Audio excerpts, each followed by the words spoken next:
नमस्कार दोस्तों, वापस से आपका स्वागत है पोस्ट इंडिपेंडेंस इंडिया की सीरीज़ में। आज का टॉपिक जो है चर्चा करने का वो है कि भाई इंडियन कॉन्स्टिट्यूशन की ड्राफ्टिंग। तो दोस्तों, जैसा कि हम देखते आ रहे हैं पिछले वीडियोस में कि हमने एक कॉमन पॉइंट ऑब्जर्व करा कि जो नेशनल मूवमेंट थी उसकी एक बहुत महत्वपूर्ण लेगेसी थी। उस लेगेसी में सबसे इम्पोर्टेंट पॉइंट था द कॉन्सेप्ट ऑफ डेमोक्रेसी।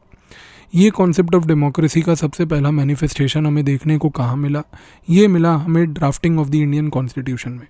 क्योंकि जब हमने कॉन्स्टिट्यूशन को ड्राफ्ट करने की कोशिश करी तो हमने उस समय एक डेमोक्रेटिक कैरेक्टर के बेसिस पे,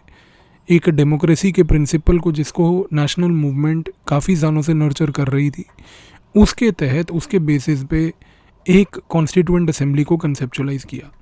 So the prime idea of conceptualizing a basically constituent assembly was to ensure that a constituent assembly will act as a democratic chamber where diverse opinions and people from diverse backgrounds and political colors would sit together। और ये सारे लोग मिल बैठ के एक तरीके से भारत के एक संविधान को, एक कॉन्स्टिट्यूशन को कंसेप्चुलाइज करेंगे। इसके बाद सबसे इम्पोर्टेंट चीज़ ये थी कि जब हमारी कॉन्स्टिट्यूएंट असेंबली में डिबेट्स चले तो एक कॉमन पॉइंट जो बार बार उठा वो ये था कि भाई जो स्टेट्स हैं, जो हमारे यहाँ पर स्टेट्स होंगे, उनका एक तरीके से क्या रोल होगा। तो कहीं ना कहीं कॉन्स्टिट्यूएंट असेंबली में एक बड़ी इम्पोर्टेंट बात ये आई कि भाई जो स्टेट्स हैं उसमें डाइवर्स ग्रुप्स रहते हैं। तो जो स्टेट्स हैं जिसमें डाइवर्स ग्रुप्स रहते हैं, उन स्टेट्स को इंडिया में एक सेटअप के अंदर, अगर हम फेडरल सेटअप अपनाते हैं तो कॉन्स्टिट्यूशन के तहत उनको एक स्पेस ऑफ परफॉर्मेंस दी जानी चाहिए, ताकि कहीं पर भी जो स्टेट्स हैं वो एक तरीके से सेंटर पे डिपेंडेंट ना हो। बट सेंटर का एक अलग ऑब्लिगेशन और एक अलग रोल होना चाहिए, और जो सबसे इम्पोर्टेंट रोल सेंटर का होना चाहिए वो ये होना चाहिए कि वो स्टेट्स को वो स्पेस दे पाए जिसमें स्टेट्स एक दूसरे के साथ कोऑपरेट भी करें, कम्पीट भी करें और सेंटर के साथ भी कोऑपरेट करें,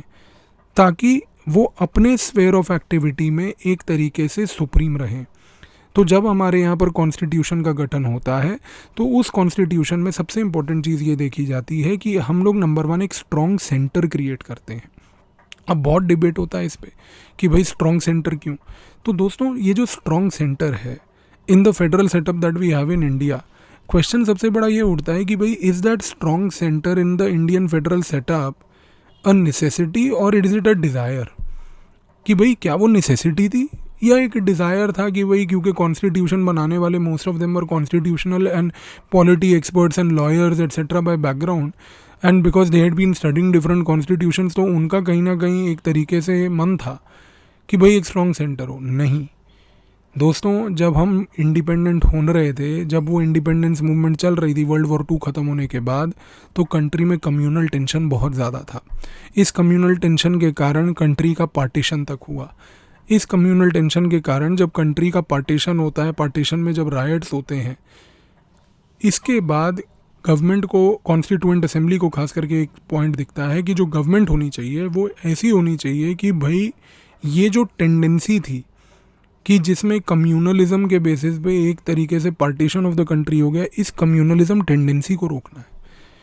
और कॉन्स्टिट्यूएंट असेंबली के मन में ये आया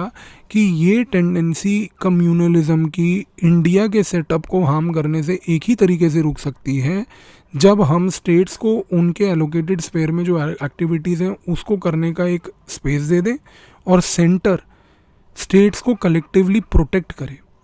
ये इंश्योर करते हुए कि कहीं पर भी इनके स्पेयर ऑफ एलोकेटेड एक्टिविटीज़ में कोई हार्म ना हो। तो जो 7th शेड्यूल बनता है हमारे कॉन्स्टिट्यूशन में, जिसमें लिस्ट 1 आती है, लिस्ट 2 आती है, लिस्ट 3 आती है, तो जो लिस्ट 2 है उसमें we say that ordinarily the state has the right to legislate upon any subject that is mentioned in the state list with obviously certain exceptions given there, article 249 etcetera which are there, but वो एक अलग case है। But सबसे बड़ी बात क्या है कि स्टेट को वो स्पेस देना in the basically list 2 was driven with the objective कि सेंटर एक तरीके से स्पेस देगी स्टेट्स को और प्रोटेक्ट करेगी कि कहीं ना कहीं कम्यूनल टेंडेंसी के कारण स्टेट्स नंबर 1 ब्रेक ना करें। नंबर 2 दोस्तों, रीजनलिज्म की टेंडेंसी कॉन्स्टिट्यूएंट असेंबली के सामने एक बहुत बड़ी चीज़ दिख रही थी। और उसका सबसे बड़ा कारण भी ये था कि भाई जब माउंटबेटन प्लान आता है उसके बाद जब ब्रिटिशर्स अपना रिट्रीट अनाउंस करते हैं इंडिया से, तो उसमें वो प्रिंसली स्टेट्स को एक तरीके से लीवरेज देके चले जाते हैं। ब्रिटिशर्स ने इनफैक्ट कोई कसर नहीं छोड़ी थी इंडिया को ब्रेक करने की, क्योंकि वो ये चाहते थे कि जब अगर हम इंडिया को छोड़ के भी जा रहे हैं तो इतना बुरे हाल में इसको छोड़ के जाएं कि ये एक डिफंक्ट नेशन हो जाए। प्रिंसली स्टेट्स को भी अगर उन्होंने इस तरीके से एक पावर दे दिया कि भाई आप देख लीजिए, आप इंडिया के डोमिनियन के साथ जाना चाहते हैं, पाकिस्तान के डोमिनियन के साथ जाना चाहते हैं, इंडिपेंडेंट रहना चाहते हैं, तो कहीं ना कहीं कॉन्स्टिट्यूएंट असेंबली में हमारे नेशनलिस्ट लीडर्स को लगा कि भाई इस पॉइंट से रीजनलिज्म की टेंडेंसी बढ़ेगी, और अगर ये टेंडेंसी को ना रोका गया तो कहीं ना कहीं India as a union affect होगा। तो आप एक चीज़ ये देख रहे हैं दोस्तों कि हम यहाँ पर दोनों पॉइंट्स के बेसिस पे एक कॉमन अंडरस्टैंडिंग इवॉल्व कर पा रहे हैं कि अगर कॉन्स्टिट्यूएंट असेंबली ने एक स्ट्रॉन्ग सेंटर दिया with giving space to the state in the federal setup to perform their activities in which they are supreme, list 2 of the 7 schedule, तो इस केस में ये स्ट्रॉन्ग सेंटर कोई डिज़ायर नहीं था, ये एक नेसेसिटी था। तो अगर ये तरीके का क्वेश्चन आता है कि भाई strong state within the federal setup of India, was it a desire or a necessity? The answer is very clear, it was a necessity of the time, because we had communal tensions as a result of which we witnessed the partition of the country. We, apart from the communal tensions, also had at the same time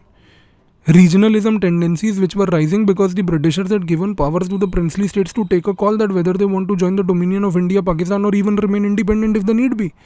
तो constituent assembly में ये बात तय हो गई कि constitution ऐसी होगी जिसमें स्टेट सेंटर पे डिपेंडेंट ना हो, स्टेट कोऑपरेट करे। तो कोऑपरेटिव फेडरलिज्म का स्पिरिट इनबिल्ट था, वही कोऑपरेटिव फेडरलिज्म का स्पिरिट नर्चर करते करते करते आज की डेट में कॉम्पिटिटिव फेडरलिज्म में आ गया है कि जहाँ पर अब स्टेट्स को इनकरेज किया जाता है कि आप एक दूसरे के साथ compete कीजिए परफॉर्मेंस में,